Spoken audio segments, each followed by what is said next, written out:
Today I make red pasta.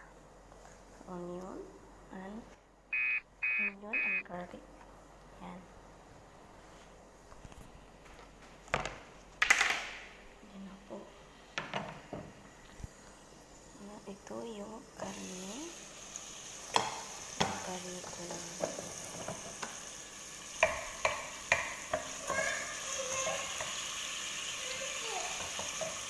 Bulbul kasi ito siya.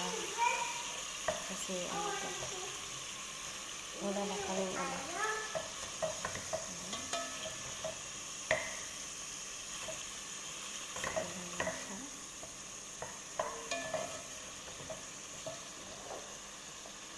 Lagay ang garlic. Tsaka onion. Ayan.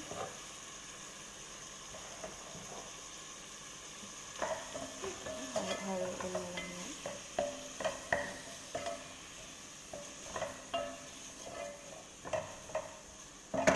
At habang ito ay nakasalang, pag ko muna ito. At ito naman yung pasta. Yung macaroni. Yan.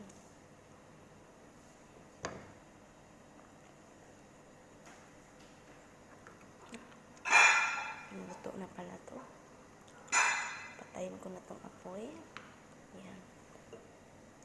Habang naghihintay ako nito.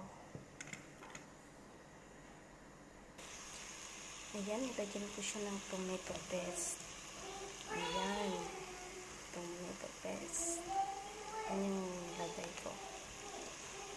At lagyan ng konting tubig. Ayan, lagyan ng tubig.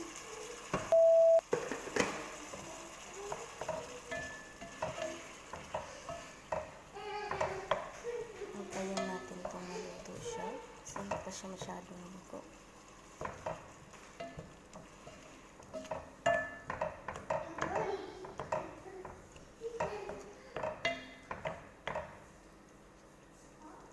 Kulang pa to sa tubig guys. Lagyan ko pa to.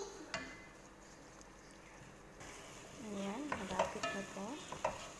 Malapit na siyang maluto guys. Ayan na, yung red pasta ko. Ito naman yung ano, drain ko yung pasta ko. Na, lagyan ko ng asin. Para malasa-lasa naman.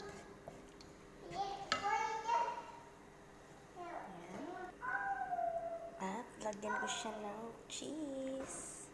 Ayan. Cheese.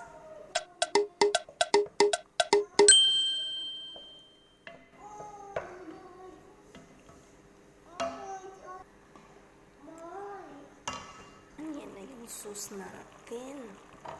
Simple lang to guys. Affordable pa. Ayan.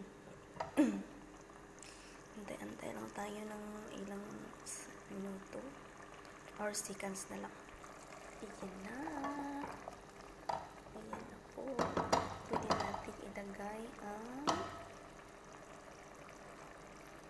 macaron. At patayin ko muna to.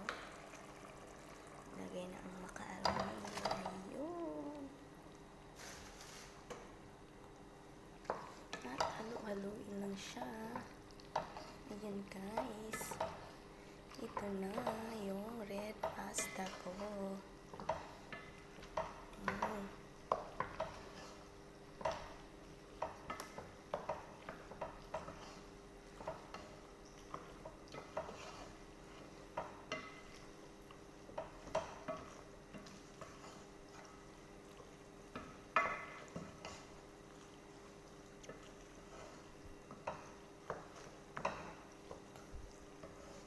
Ayun, tapos na.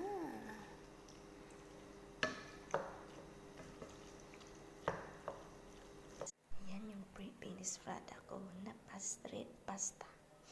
Yung tatawagin ko na yung mga bata. Ayan. Ayan, ayan. Tatlo sila. At ito rin para sa akin. Ayun.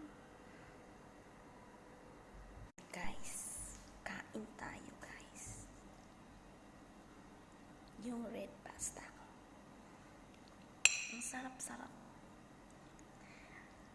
Affordable to siya, guys. Ang sa Pinas to, affordable lang talaga siya. Madali lang din siyang lutuin. Hindi ka mahihirapan. Hmm.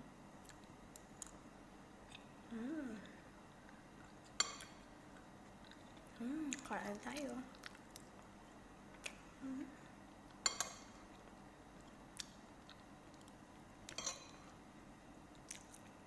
Masarap talaga. Masarap talaga ang luto ko. Magugustuhan talaga itong mga bata.